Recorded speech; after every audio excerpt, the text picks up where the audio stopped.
Dragi frați și surori și toți cei care veți asculta aceste cuvinte de îmbărbătare, doresc ca Domnul Iisus să vă binecuvinteze, Domnul Iisus să ne ajute pe fiecare să fim atenți la toate lucrurile pe care Dumnezeu vrea să ne le spună, pentru că ele sunt foarte importante, ca să poată Dumnezeu să-și continue lucrarea de mântuire în viața noastră. Și mă rog ca Dumnezeu să ne binecuvinteze în direcția aceasta. Aș dori să citesc cuvântul lui Dumnezeu din a doua epistolă sobornicească a lui Petru, capitolul 2, versetul 9, unde cuvântul lui Dumnezeu pentru noi spune astfel. Înseamnă că Domnul știe să izbăvească din încercare pe oamenii cucernici și să păstreze pe cei nelegiuiți, ca să fie pedepsiți în ziua judecății. Amin. În această zi aș dori să privim puțin în Scriptură, să vedem cum Dumnezeu lucrează chiar în vremurile acestea, cum Dumnezeu a lucrat în vremurile trecute, că avem un Dumnezeu care nu se schimbă. Avem un Dumnezeu al principiilor, un Dumnezeu al rânduielii, un Dumnezeu care când spune un lucru veghează asupra lui să-l împlinească. Fie că este un cuvânt care place, fie că este un cuvânt care nu place, Dumnezeu rămâne același. Și mulțumim pentru lucrul acesta și aș dori să privim în cuvântul lui Dumnezeu acest mare adevăr pe care Dumnezeu, chiar dacă lucrurile din jur de foarte multe ori ar dori chiar să ne înșele, chiar să ne abată de la acest mare adevăr, este căci Dumnezeu știe să izbăvească din încercare pe oamenii cucernici.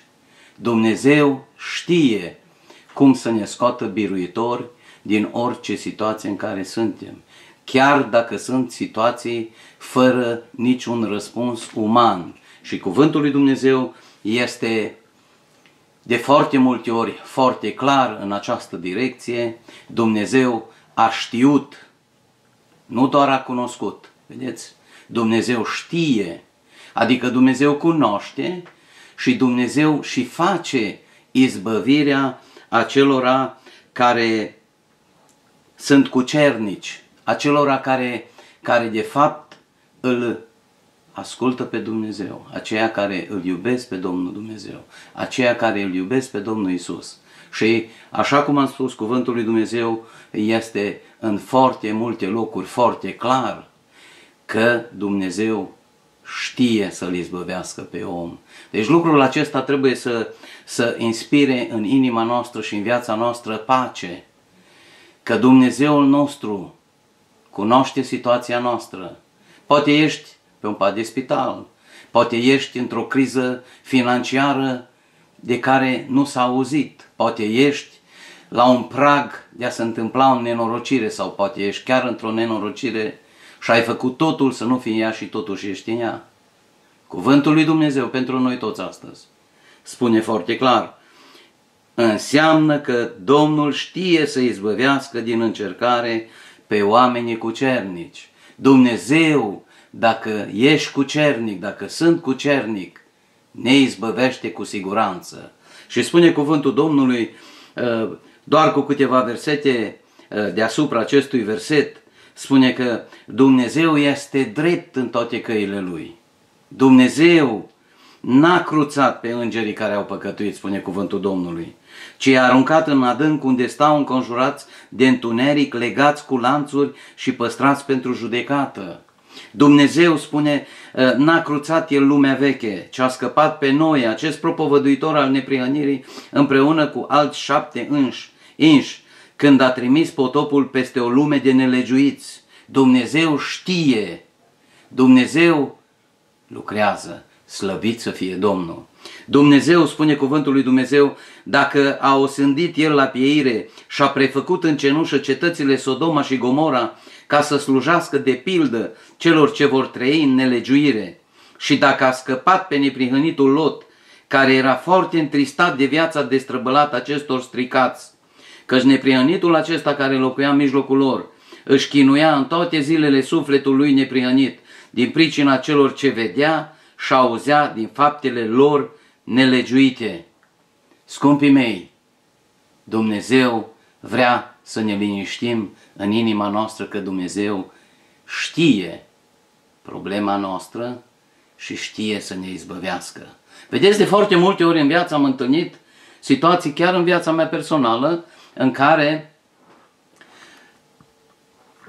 din pricina atacurilor, presiunii, situațiilor prin care am trecut, încet, parcă în inima mea s-a făcut o stare: oare va face Dumnezeu? Oare mă va izbăvi Dumnezeu? Oare are Dumnezeu soluție pentru mine în situația aceasta? Scumpii mei, pentru noi toți, cuvântul trebuie să fie foarte clar și să ne liniștească sufletul și viața noastră, că Dumnezeu știe să izbăvească din încercare pe oamenii cucernici. Dumnezeu are izbăvirea pregătită pentru noi, în orice vreme și în orice situație. Chiar dacă leii sunt pregătiți și erau pregătiți să-l sfâșie pe Daniel, Dumnezeu a știut să-l izbăvească pe Daniel, pentru că Daniel a fost un om cucernic. Daniel n-a făcut nicio fără de lege, nici cu privire la împărat, nici cu privire la Dumnezeul lui. Dumnezeu a știut și l-a scăpat pe Daniel. Dumnezeu a știut să-i scape pe cei 3 din acel cuptor care era pregătit pentru toți aceia care nu se închinau, n-aduceau o închinare păgână. Când sunau tot felul de instrumente, chimbale, sunau ca ei să se închine, ei au rămas în picioare, ei au fost oameni cucernici, au știut că singura închinare trebuie să o facă lui Dumnezeu și Dumnezeu a știut să-i izbăvească. Slăvit să fie numele Domnului. Acel Dumnezeu care a vegheat atunci, același Dumnezeu este și astăzi, scumpul meu ascultător. Dumnezeu știe să te scape, Dumnezeu știe să-l scape pe omul cucernic și lucrul acesta nu mai trebuie să tulbure mintea noastră. Să ne punem întrebarea: oare va face Dumnezeu? Dumnezeu va face. Slăvit să fie numele Domnului. Dar ca să poată Dumnezeu să lucreze în continuare în viața noastră, vedeți, în vremurile acestea Domnul Iisus este la dreapta Tatălui și mijlocește pentru noi. Poate au fost perioade în viața ta în care n-ai fost cucernic, în care ai fost ușor, în care ai luat lucrurile poate prea ușor, jucându-te sau crezând că Dumnezeu se mulțumește doar cu simplu fapt că ești pocăit, doar cu simplu fapt că ești botezat, doar cu simplu fapt că odată ai primit Duhul Sfânt, doar cu multe și multe motive. Astăzi este ziua pocăinței. Astăzi, printr-o întoarcere sinceră la Dumnezeu, printr-o stare de recunoștință înaintea lui Dumnezeu, pot să fii și pot să fiu repus în această stare care este cucernic, o stare de cucernic înaintea lui Dumnezeu. Ce minunat Dumnezeu! Haideți să înțelegem că Dumnezeu lucrează, să ne liniștim din punctul acesta de vedere și dacă cumva lucrurile stau pe loc, este harul lui Dumnezeu. Ne dă Dumnezeu timp să ne pocăim, ne dă Dumnezeu timp să ne cercetăm viața, ne dă Dumnezeu timp să ne recunoaștem înaintea Lui, să-i spunem cu buzele noastre, cu gura noastră. Aduceți-vă aminte de acel vameș care stătea în templu. Spune că se bătea cu pumnul în piept. Se bătea cu pumnul în piept. Nu îndrăznea să ridice capul. Și își cerea îndurare. Și Domnul Iisus, Fiul lui Dumnezeu, adevărul absolut, a spus că acest vameș a plecat acasă iertat. Dar mai era unul acolo. Un om care a venit înaintea lui Dumnezeu, dar nu să spună greșelile, pentru că pe pământul acesta nu este niciun om. Toți au păcătuit, spune cuvântul lui Dumnezeu, și sunt lipsiți de slava lui Dumnezeu. Noi toți avem nevoie de pocăință, indiferent de câți ani, indiferent ce ai făcut, indiferent poate la câte proiecte ai participat. Poate vei spune: frate, eu am predicat la mii de oameni, la 10.000 de oameni. Eu am dat atâția bani pentru lucrarea lui Dumnezeu. Eu atâția ani de zile am făcut cu tare lucru. Scumpii mei, noi toți trebuie să ne pocăim. Noi toți trebuie să stăm înaintea lui Dumnezeu, acela care este adevărul, și să ne recunoaștem starea înaintea Lui, ca să putem să rămânem în această stare de cucernici, ca Domnul Iisus să ne poată izbăvi. El va izbăvi pe toți cei cucernici. Acesta este primul punct asupra căruia Dumnezeu dorește să ne liniștească Duhul nostru, sufletul nostru, că El pentru toți aceia cucernici are pregătită izbăvirea. Și așa cum am citit înainte, i-a izbăvit. L-a izbăvit pe Lot, l-a izbăvit pe Noe, l-a izbăvit pe Daniel, le-a izbăvit pe cei 3 din cuptor, i-a izbăvit pe toți aceia care au fost cucernici, slăvit să fie Domnul. Și lucrul acesta trebuie să rămână în mintea noastră. Întotdeauna Dumnezeu izbăvește pe acela care este cucernic. Acum aș dori puțin să privim în Scriptură, și sunt mulți oameni cucernici în Scriptură, aș dori să privim înspre 2, timpul este limitat și aș dori să fie conținutul cuvântului lui Dumnezeu așa cum este întotdeauna, cu un impact puternic, să nu fie diluat, și de aceea aș dori să citesc din cuvântul lui Dumnezeu în continuare, ca să vedem exact lucrarea lui Dumnezeu. Cuvântul lui Dumnezeu așa cum este. Și cuvântul lui Dumnezeu aș dori să privim în continuare înspre câteva exemple din Scriptură, ca să înțelegem ce înseamnă un om cucernic. Acum Dumnezeu, în prima parte a acestui cuvânt, ne-a lămurit că El întotdeauna știe să-l izbăvească pe cel cucernic. Acum trebuie să vedem ce înseamnă un cucernic. Pentru că doar pentru cei cucernici izbăvirea o știe Dumnezeu, adică o va face Dumnezeu. Slăvit să fie numele Domnului. Aș dori să citesc din cuvântul lui Dumnezeu, din Faptele Apostolilor, cuvântul lui Dumnezeu care ne stă nouă ca un dreptar pentru ca să putem înțelege exact voia lui Dumnezeu.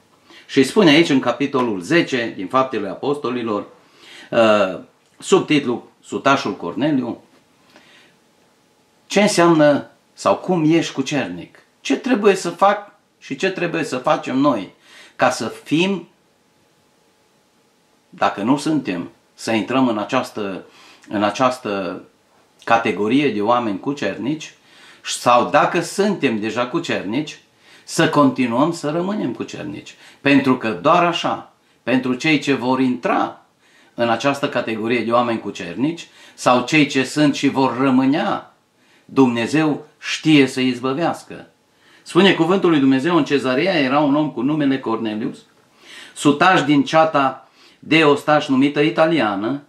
Omul acesta era cucernic și temător de Dumnezeu, împreună cu toată casa lui.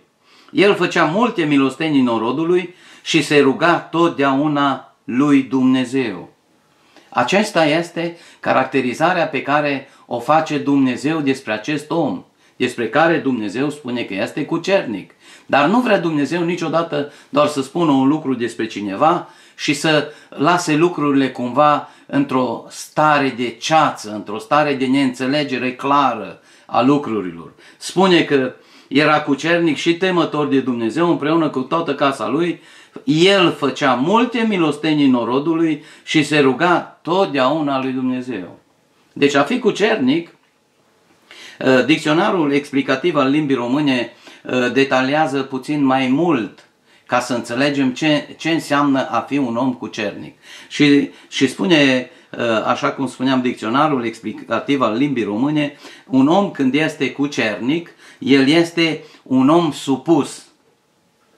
Acest om, Corneliu, era un om supus, temător de Dumnezeu, era un om supus lui Dumnezeu, chiar dacă era sutaș, chiar dacă era în armata italiană, romană, chiar dacă avea un loc de muncă și avea datorii pe pământul acesta, omul acesta era un om supus, nu era un om rebel, nu era un om nemulțumit, el era un om supus. Spune, în continuare spune, e respectuos. Ce înseamnă cucernic? Spune, supus, respectuos. Era un om respectuos, adică un om care respectă, un om care știe că fiecare om este făcut de Dumnezeu după chipul și asemănarea lui Dumnezeu și are aceeași valoare. Noi, înaintea lui Dumnezeu, toți oamenii avem aceeași valoare. Nu este unul mai scump și unul mai ieftin. Nu este unul mai mic sau unul mai mare.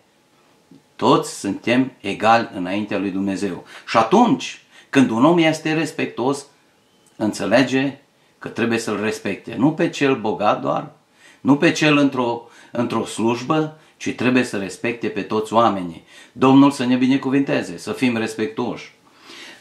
Spune în continuare, el trebuie să fie un om cuvincios. El trebuie să fie un om modest. El trebuie să fie un om blând. El trebuie să fie un om devotat. El trebuie să fie un om drept. El trebuie să fie un om evlavios. El trebuie să fie un om evlavios.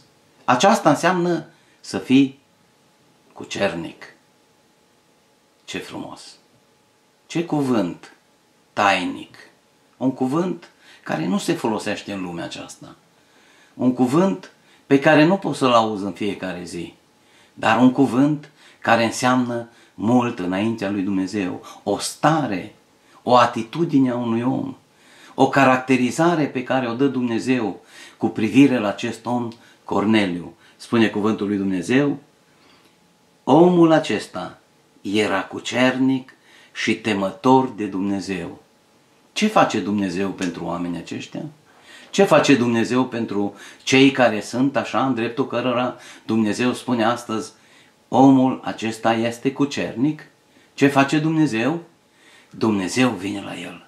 Și spune cuvântul Domnului, în continuare, citesc din capitolul 10, pe la ceasul al 9-lea din zi, a văzut lămurit într-o vedenie pe un înger al lui Dumnezeu că a intrat la el și i-a zis, Cornelie, când ești cucernic, Dumnezeu vine la tine, trimite îngerul lui, îți dă un vis de noapte, îți dă o vedenie de zi, trimite un proroc în casa ta, te cercetează prin cuvântul lui Dumnezeu, deschizi cuvântul și Dumnezeu îți vorbește și simți, și Duhul tău și inima ta simte că stă de vorbă cu tine Dumnezeu.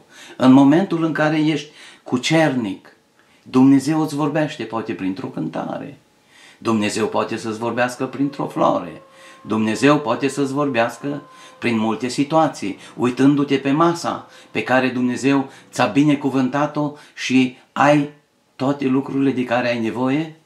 Dumnezeu îți poate vorbi prin soția care ți-a dat-o, Dumnezeu îți poate vorbi prin copiii pe care ți-a dat, Dumnezeu îți poate vorbi prin frații care ți-a dat la biserică, Dumnezeu îți poate vorbi în multe feluri și Dumnezeu celui cucernic i-a vorbit. Slăvit să fie Domnul! Și nouă Dumnezeu ne-a vorbit de atâtea ori și vrea în această zi din nou să ne spună că dacă suntem cucernici, El vine să ne vorbească. Și auziți ce a vorbit? Interesant lucru. În primul rând, îngerul acesta pe care l-a trimis Dumnezeu, în primul rând, i-a cunoscut numele și a spus Cornelie. Dumnezeu, dacă suntem cucernici, ne cunoaște numele și când vorbește cu noi, ne spune pe nume. Și nu este nimic mai frumos decât să spună cineva pe nume, să-ți cunoască numele și mai mult decât orice, Dumnezeu din cer, când vine la tine să spună numele, slăvit să fie Domnul. Cornelie a rămas surprins. Cum? Spune cuvântul lui Dumnezeu, Corneliu s-a uitat țintă la el, s-a înfricoșat și a răspuns, ce este, Doamne? Și îngerul i-a zis, rugăciunile și milostenile tale s-au suit înaintea lui Dumnezeu și El și-a adus aminte de ele. Adică, într-un moment, trăind cu Dumnezeu, fiind cucernic, vine ziua când Domnul te cercetează și spune, vreau să te binecuvintez. Dumnezeu și-a adus aminte de Corneliu. De fapt, această aducere aminte înseamnă că Dumnezeu vrea să răsplătească. Dumnezeu vrea să binecuvinteze pe acest om. Dumnezeu îl cunoștea, îi cunoștea starea, știa că e cucernic, știa că e temător de Dumnezeu, știa că face multe milostenii, știa că se ruga totdeauna lui Dumnezeu. Și Dumnezeu trimite îngerul la el, cunoscându-i numele, spunând: Domnul și-a adus aminte de tine și vrea să te binecuvinteze. Și acest om, pentru că era cucernic, nu era un om care avea doar o formă de credință.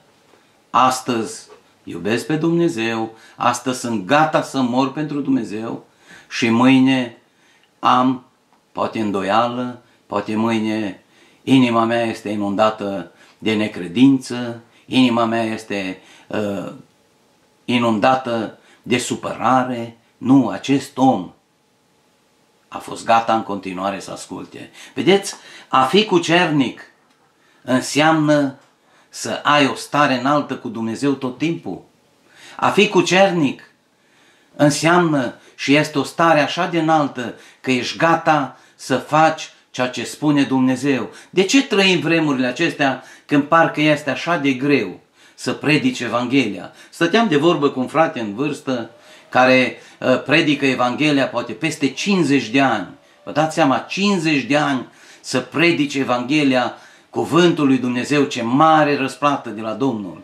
Când predici cuvântul lui Dumnezeu curat, când nu cauți să ai un nume pe pământ și când nu cauți să te cunoscă oamenii, ci cauți să te cunoscă Domnul.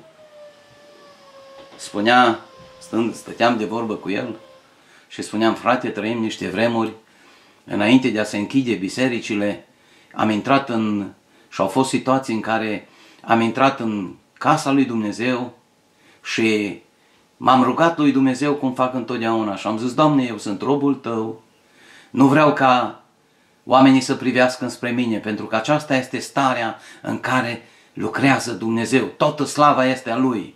Și mă ridicam în picioare după ce m-am rugat și am zis: Doamne, privirea oamenilor să fie la Tine, cuvintele pe care gura mea le va rosti să izvorească din Duhul Tău cel Sfânt, din cuvântul Tău, ca oamenii să se pocăiască, ca oamenii să schimbe viața, ca oamenii să nu vină în casa lui Dumnezeu doar să strângă informație, ci oamenii să vină înaintea cuvântului Tău și cuvântul Tău să le străpungă inima și să spună, cum au spus când au auzit predica lui Petru: fraților, ce să facem? Și Petru, plin de îndrăzneală, a spus: pocăiți-vă!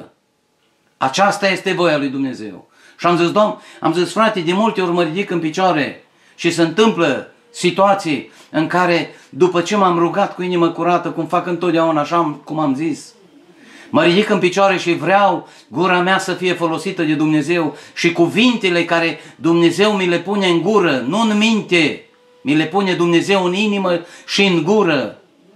Parcă din partea celor care sunt în sală, celor care stau și se uită și de la care te aștepți să primească, să dorească cuvântul lui Dumnezeu, simt din partea împotrivirii bisericii, cuvintele parcă vin să fie împinse înapoi în gura mea. Și vreau să vă spun, este una din cele mai rele stări pe care îl poate să le aibă un slujitor al lui Dumnezeu care dorește ca Dumnezeu să mântuiască pe cei care ascultă Evanghelia.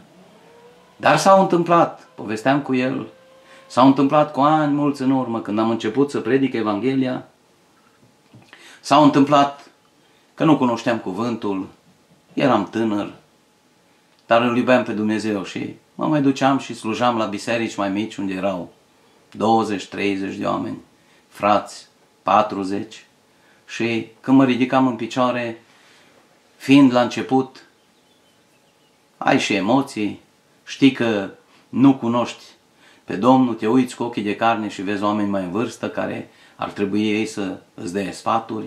Și stăteam și mă ridicam și frații spuneau: spune-ne, frate, câteva cuvinte. În general le spuneam experiențele vieții mele, chiar dacă erau scurte, de scurt timp întâmplate. Simțeam că din partea bisericii, parcă frații aceia erau așa de plini de dragoste, că îmi scoteau cuvintele din gură și spuneam acestui frate iubit, cum am putut să cresc slujind pe Domnul? Pentru că alături de mine au fost niște oameni care nu numai că au fost de acord ca Dumnezeu să mă folosească, au dorit lucrul acesta cu toată inima. Așa a fost Corneliu. Și o să vedem puțin mai în câteva versete, când mergem înainte cu acest cuvânt, că acest Corneliu exact această stare a avut. Și când i-a vorbit Dumnezeu, Îngerul Domnului a vorbit să facă un lucru, el n-a șovăit. El a fost gata să asculte. El a fost gata să înțeleagă că este spre binele lui în continuare să facă ceea ce este spus. Scumpii mei, acesta este un principiu care aș dori să inunde viața noastră întotdeauna. Să fim gata întotdeauna să ascultăm ce ni se spune. Și aici nu este vorba doar de un frate care vine, un prieten al casei Domnului. Nu este vorba de un frate care s-a pocăit recent. Nu este vorba de un frate care s-a pocăit de câțiva ani, ci este vorba de noi toți, care am început această alergare, să alergăm, spune cuvântul Domnului, cu stăruință în această alergare. Până când? Până când vom primi cununa. Și Domnul să ne ajute. Spune cuvântul Domnului că după ce îngerul i-a spus să trimită, zice, trimite acum niște oameni la Iope și cheamă pe Simon, zice, și Petru, el găzduiește la un om numit Simon Tăbăcarul, a cărui casă este lângă mare, acela îți va spune ce trebuie să faci. Ascultat. Ascultat. Uitați ce frumos se derulează o lucrare pe care o face Dumnezeu în viața unui om care este cucernic. Un om temător de Dumnezeu. Un om care îl iubește pe Dumnezeu. Nu doar cu gura. Nu doar cu gura. Și nu vreau să fie nimeni supărat. Dar trebuie să înțelegem că Domnul nu se lasă impresionat. Atunci când încep să-i cânt, te iubesc, Doamne? Nu e impresionat Domnul Iisus de momentul în care îi spun în rugăciune te iubesc, ci Domnul vrea ca ceea ce spune gura noastră, te iubesc, să fie și viața noastră, să fie faptele noastre, să fie trăirea noastră, să fie orice loc unde ajunge umbra noastră, pentru că suntem uimiți că trecea umbra lui Petru și pe unde trecea umbra lui Petru, oamenii bolnavi erau vindecați. Așa-i că este o minune a lui Dumnezeu. Vreau să vă spun, aceeași minune vrea Dumnezeu pentru noi. Pe unde trece umbra noastră, oamenii să vadă că suntem niște oameni cucernici. Suntem niște oameni temători de Dumnezeu. Niște oameni care ne rugăm întotdeauna lui Dumnezeu. Niște oameni care suntem gata să facem milostenie norodului, celor din jurul nostru. Suntem gata să înțelegem că toți suntem egali înainte lui Dumnezeu. Și trimite Corneliu, spune, cum a plecat îngerul care vorbea cu el, Corneliu a chemat 2 din slugile sale și un ostaș cucernic din aceea care îi slujea în tot timpul. Și după ce le-a istorisit totul, i-a trimis la Iope, îndată. Vedeți, omul lui Dumnezeu. De multe ori eram tânăr, cum am spus, în credință și aveam prorocii și mergeam la casa lui Dumnezeu și vorbea Dumnezeu și știam când vorbește Dumnezeu. Și am întrebat frații care erau mai bătrâni, cu experiență, frate, care este momentul cel mai propice ca să fac lucru care mi-l cere Dumnezeu? Că îmi cerea Dumnezeu post, că îmi cerea Dumnezeu milostenie, că îmi cerea Dumnezeu un lucru sau altul, Dumnezeu, nu omul. Mi-au spus toți într-un glas și mă rog ca acest glas să răsune și astăzi în inimile noastre, în viața noastră, în voința noastră. Spunea îndată, dacă ți-a vorbit Dumnezeu că trebuie să iei o zi de post sau 3 zile de post, spuneau frații, îndată fă lucrul acesta. De ce? Pentru că dacă nu facem lucrul acela îndată, vrăjmașul, în timpul în care noi nu facem lucrul acela, își întărește puterea, atacurile asupra noastră și de aceea se întâmplă de foarte multe ori că ne-a vorbit Dumnezeu și n-am mai avut putere să facem. Știți de ce? Pentru că a trecut timpul și vrăjmașul s-a reorganizat în așa fel că ne-a pus tot felul de piedici, că e vorba de post, că e vorba de lăsat o patimă, că e vorba de făcut un lucru sau altul, o dărnicie sau știu eu câte lucruri nu ne-a mai cerut Dumnezeu, dar care toate sunt bune. De aceea, încă un lucru pentru noi în această zi, în momentul în care ne vorbește Dumnezeu, fie prin predică, fie prin cântare, și știi că ți-a vorbit Dumnezeu, așa cum am spus, fie prin vis de noapte, fie printr-o vedenie lămurită, fie printr-un sfat al unui frate care știi că este un om temător de Dumnezeu, este un om cucernic. Timpul cel mai propice de a face lucrul acela este în cel mai scurt timp și Domnul să ne ajute. Așa a făcut Corneliu. I-a trimis îndată, cum a plecat îngerul, îndată a chemat slugile, îndată a chemat soldatul și a făcut lucrul acesta. Și a continuat omul acesta să primească binecuvântarea lui Dumnezeu. S-au dus, Dumnezeu i-a binecuvântat slugile, Dumnezeu a binecuvântat soldatul acesta, Dumnezeu s-a îngrijit de toată binecuvântarea pe care i-a pregătit-o Dumnezeu lui Corneliu și casei lui și Dumnezeu a lucrat, dacă veți citi aici în capitolul 10, Dumnezeu a rânduit să ajungă slugile unde era Petru, Domnul a stat de vorbă cu Petru, măcar că, ca și evreu, nu avea voie să intre în casa lui Corneliu, Dumnezeu l-a lămurit, Dumnezeu a vorbit și a lucrat în așa fel ca să ajungă Petru în casa lui. Și spune cuvântul lui Dumnezeu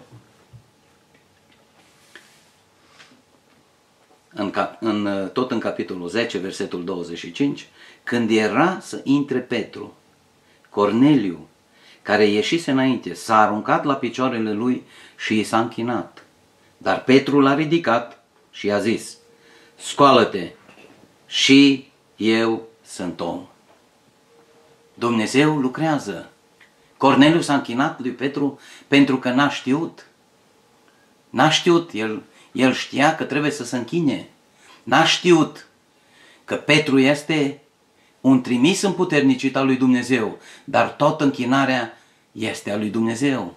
S-a ridicat Corneliu și începând să stea de vorbă cu el, a spus și a făcut niște afirmații așa de minunate, lucruri pe care și stări și principii pe care aș dori să le avem întotdeauna.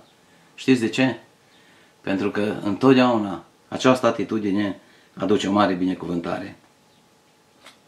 Spune cuvântul lui Dumnezeu pentru noi,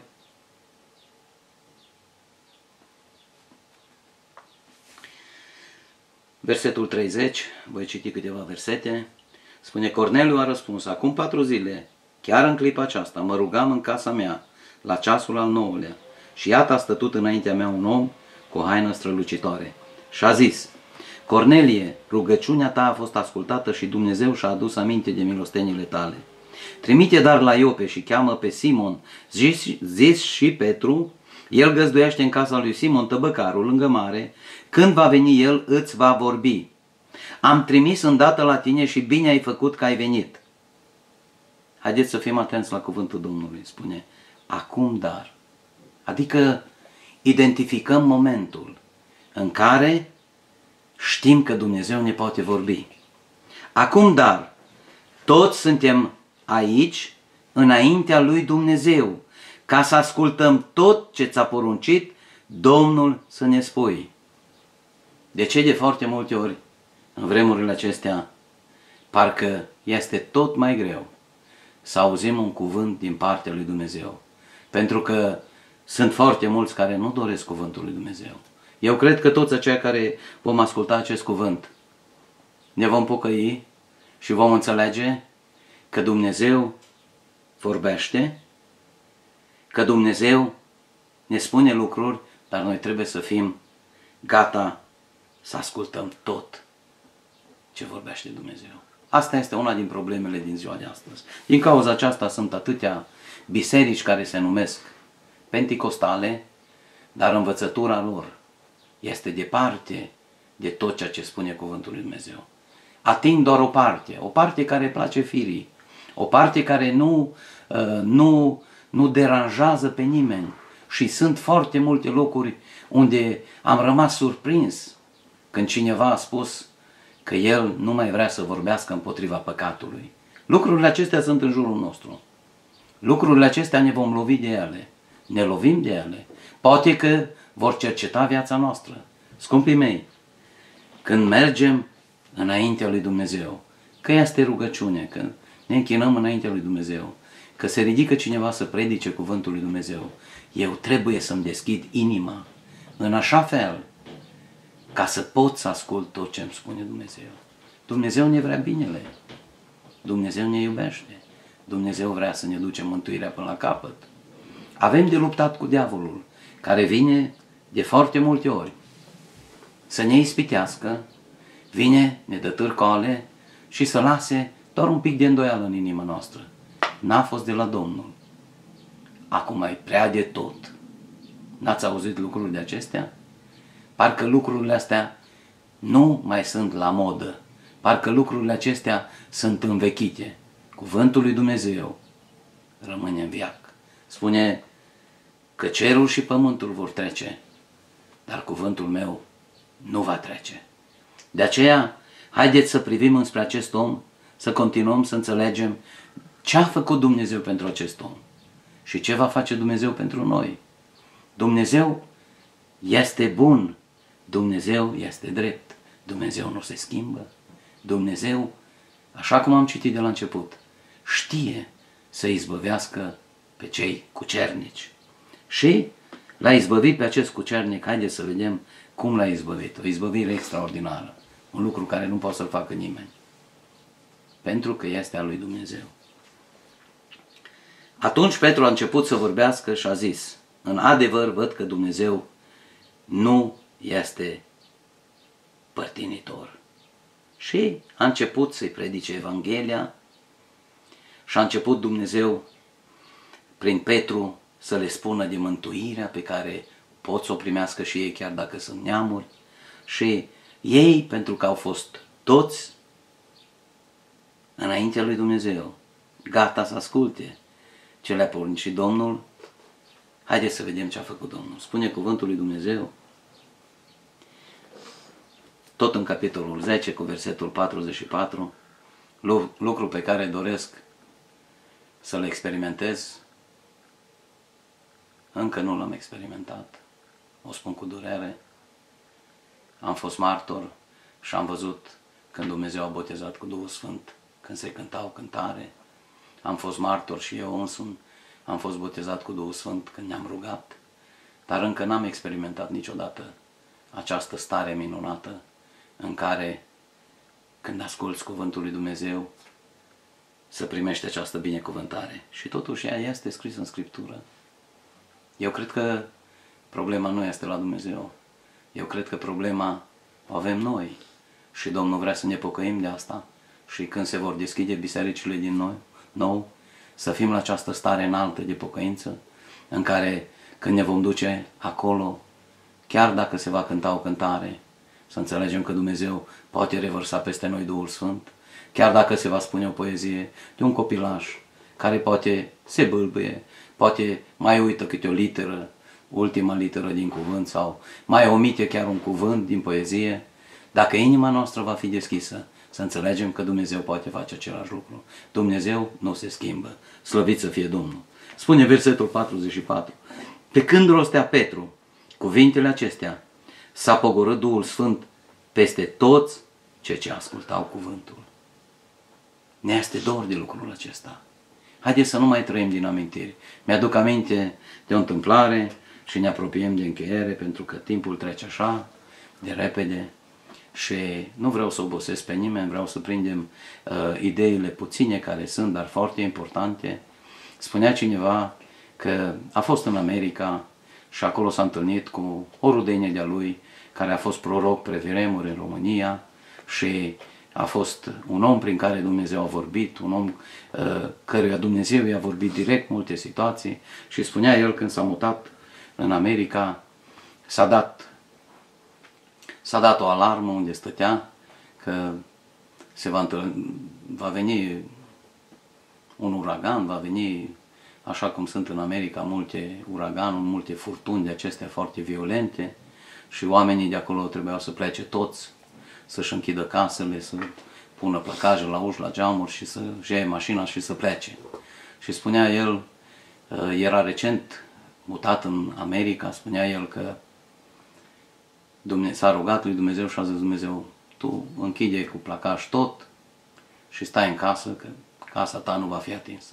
Și spunea el, am făcut ce mi-a spus Dumnezeu, am auzit că a trecut uraganul și după ce a trecut uraganul am ieșit din casă și spunea el, foarte multe case, vecini de-a lui, casele erau luate de uragan și casa lui n-a fost atinsă deloc.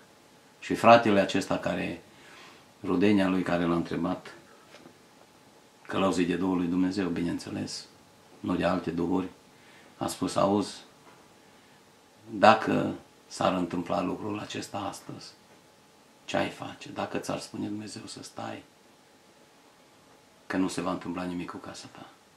Cu durere a spus, cred că aș pleca. Și ce se întâmplă, scumpii mei?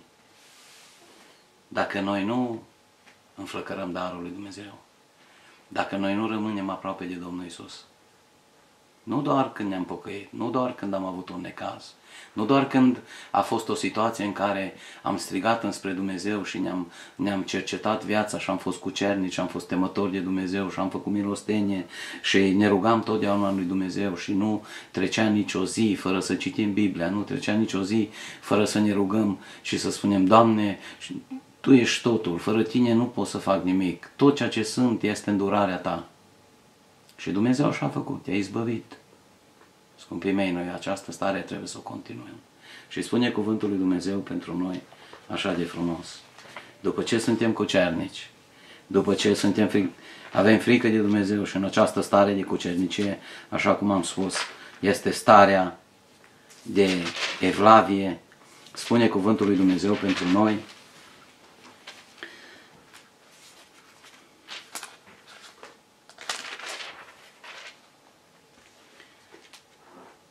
ce trebuie să facem? Spune în 1 Ioan, întâia epistolă sobornicească a lui Ioan, în capitolul 2 cu 6, așa de frumos pentru noi. Cine zice că rămâne în El, trebuie să trăiască și El cum a trăit Iisus. Vedeți? Domnul ne-a binecuvântat în vremurile acestea să putem să mai recuperăm din timpul pe care poate a trecut pe lângă noi fără să îi dăm importanța care o avea. Este harul lui Dumnezeu. Dar aceste vremuri se vor ridica, chiar dacă nu vor mai fi exact cum au fost, dar se vor mai înlesni lucrurile. Va veni vremea când iară ne vom întâlni, va veni vremea când iară vom cânta împreună, iară ne vom ruga împreună, iară vom asculta cuvântul lui Dumnezeu, fie că este predicat de un frate sau altul. Vin vremurile înapoi. Dumnezeu vrea să fie niște vremuri noi. Dumnezeu ne-a dăruit acest timp să înțelegem că El rămâne neschimbat. Și dacă Dumnezeu știe să izbăvească pe cei cucernici, dacă Dumnezeu are asigurată izbăvirea pentru ei, și în multe locuri Dumnezeu ne spune așa de frumos despre această izbăvire pe care Dumnezeu o are pentru cei cucernici. Așa de frumos, așa de bun Dumnezeu, așa de minunat Dumnezeu. Nimeni cu adevărat nu este ca Dumnezeu. Știe Dumnezeu să-i scape. Și veți spune de ce unii scapă și unii nu scapă. Haideți să citim din cuvântul lui Dumnezeu din 1 Corinteni 10 cu 13. La orice izbăvire trebuie să avem și noi aport. Să nu uităm niciodată lucrul acesta. Aportul trebuie să vină și din partea noastră. Și noi trebuie să facem ceva. 1 Corinteni, capitolul 10 cu 13.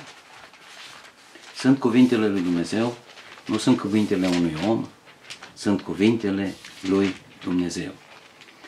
Spune 1 Corinteni 10 cu 13. Nu v-a ajuns nicio ispită care să nu fi fost potrivită cu puterea omenească.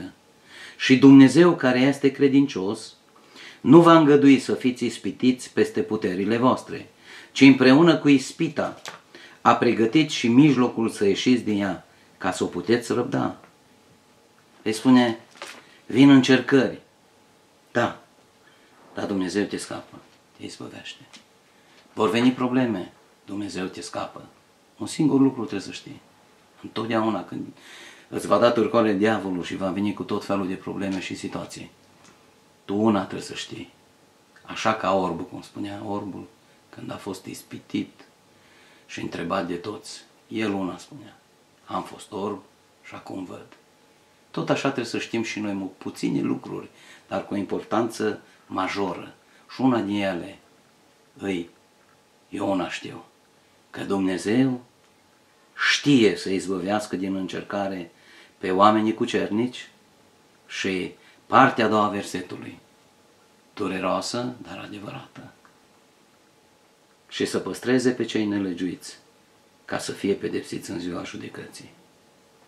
Lucrurile sunt foarte clare înaintea lui Dumnezeu, lucrurile sunt foarte clare pentru cei care sunt cucernici, cei care sunt temători de Dumnezeu, cei care se roagă lui Dumnezeu, cei care sunt ca și Corneliu, cei care se aseamănă cu Domnul Iisus. Lucrurile sunt clare. Pentru noi, izbăvirea este pregătită.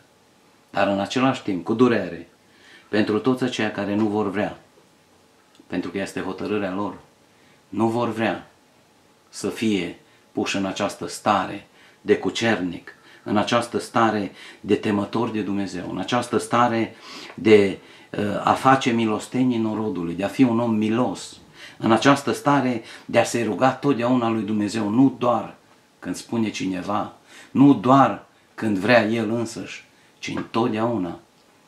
Oamenii care nu vor dori acest lucru, spune cuvântul lui Dumnezeu, că puterea aceasta a lui Dumnezeu, această știință a lui Dumnezeu, această voia lui Dumnezeu este foarte clară și pentru ei. După cum este clară că știe să izbăvească din încercare pe oamenii cucernici, Dumnezeu știe să păstreze pe cei nelegiuiți ca să fie pedepsiți în ziua judecății. Scumpii mei, haideți în această zi binecuvântată, repet, pentru cei care sunt cucernici, să rămânem cucernici. Pentru cei care avem frică de Dumnezeu, să rămânem oameni cu frică de Dumnezeu, temători de Dumnezeu. Pentru cei care avem milă pentru oameni, să continuăm să avem milă pentru oameni. Pentru cei care ne rugăm întotdeauna lui Dumnezeu, să continuăm să rămânem oameni ai rugăciunii. Pentru cei care au fost și astăzi nu sunt, astăzi este ziua pocăinței întoarcerii. Astăzi poți să spui, Doamne, vreau să fiu și eu binecuvântat. Nu se poate izbăvire fără ascultare. Spune cuvântul lui Dumnezeu așa de minunat. În multe locuri, Apostolul Pavel este apostolul prin care Dumnezeu de atâtea ori ne spune voia Lui, Dumnezeu, de atâtea ori ne spune cum face Dumnezeu, cum lucrează Dumnezeu. Pentru că Dumnezeu, toate cuvintele acestea, toată Evanghelia este bătută, chiar dacă este scrisă de multe mâini omenești. Au scris mulți oameni această carte, Biblia, dar ele toate bat ca și cum ar fi bătute, cu ele sunt bătute de mâna unui singur om. Pentru că aceste cuvinte vin din partea lui Dumnezeu. Și spune cuvântul lui Dumnezeu așa de frumos, spune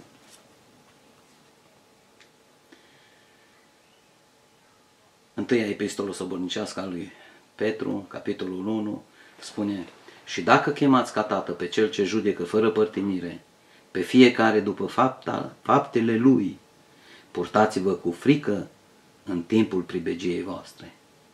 Judecata lui Dumnezeu nu va fi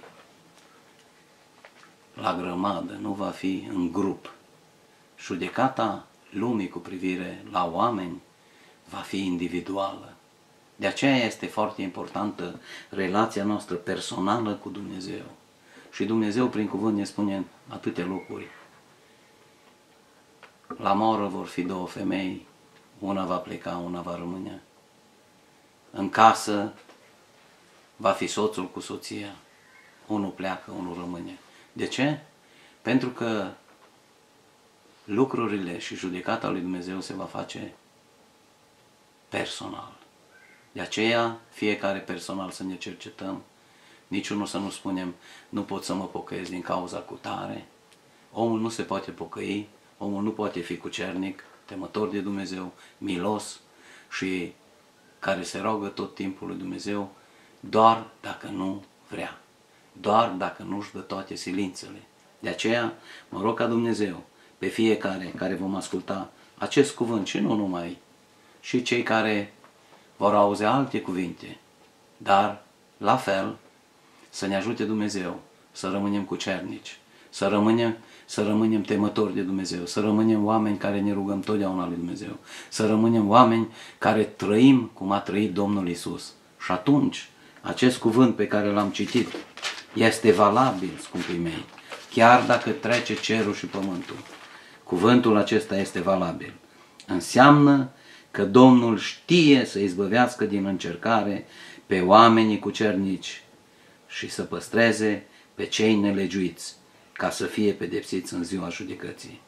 Domnul să ne ajute, dacă n-am luat o hotărâre bună în această zi, să ne pocăim și să luăm o hotărâre bună, să facem parte din aceea pe care Domnul știe să izbăvească. Și dacă am luat mai de mult această hotărâre, să rămânem în hotărârea aceasta de a-L sluji pe Dumnezeu, pentru că dacă suntem cucernici, Domnul știe să ne izbăvească. Și cu durere pentru cei care nu vor dori să fie cucernici, nu vor dori să asculte de Dumnezeu, va veni ziua când vor fi judecați, așa cum am citit, fiecare după fapta lui. Și acolo nimeni nu va putea spune, n-am știut, nu mi s-a spus, n-am putut din cauza soției, n-am putut din cauza soțului, n-am putut din cauza sistemului, n-am putut din cauza copiilor. Nu va putea să spună nimeni un adevăr împotriva adevărului, ci adevărul va străluci, pentru că prin dragostea lui Dumnezeu ne-a dat adevărul și chiar dacă oamenii au vrut să stingă acest adevăr, să-l amestece în nelegiuirea lor, n-au putut și nu vor putea. De aceea mă rog ca Dumnezeu să ne binecuvinteze, să rămânem oameni cucernici, temători, oameni care ne rugăm, oameni care suntem miloși și pentru toți aceia Dumnezeu știe să izbăvească și Domnul să ne ajute. Amin.